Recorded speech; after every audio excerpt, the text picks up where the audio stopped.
কি হলো মাস্টার মশাই, কোথায় যাচ্ছেন? আমি বাড়ি ছেড়ে চলে যাচ্ছি, তোমরাই থাকো বাড়িতে। রিয়াজ শোন শোন শোন। কি শুনবো বলো দিনি ভাবি? তোমাকে আমি কতবার বলেছি যে আমি বিয়ে করবো না, তারপরে বারবারই ভেবে ঘটক লে আসু কেন? কেন বিয়ে করবি নি? ওই মেয়েটার লেগে যে তোকে ছাড়া অন্য কারোর সাথে সংসার করছে? শোন, জীবন কারোর লেগে থেমে থাকে না। আমরা তো চেয়েছিনু তুই যাকে ভালোবাসি তার সাথে তোর বিয়ে হোক, কিন্তু ওরাই তো বিয়ে দিল না তুই বেকার বলি।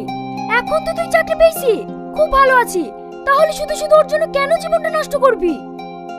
তুইও একটা ভালো মেয়েকে বিয়ে করে সুখে সংসার কর। কিন্তু ভাবি, আমি এত কোনো কিন্তু শুনতে চাইনি, বিয়ে করতে হবে এটাই ফাইনাল। ঘটক মশাই, তোমার কাছে কি কোনো ভালো মেয়ে ছবি আছে? ছবি মানে পশ্চিমবাংলা যতই বড় মেয়ে আছে সবার ছবি আছে, কটা দেখাবো বলো? না না থাক, আমি কোনো মেয়ে ছবি দেখবো না। তোমাদের যেটা ভালো হয় সেটাই করো, আমি বিয়ে করতে রাজি।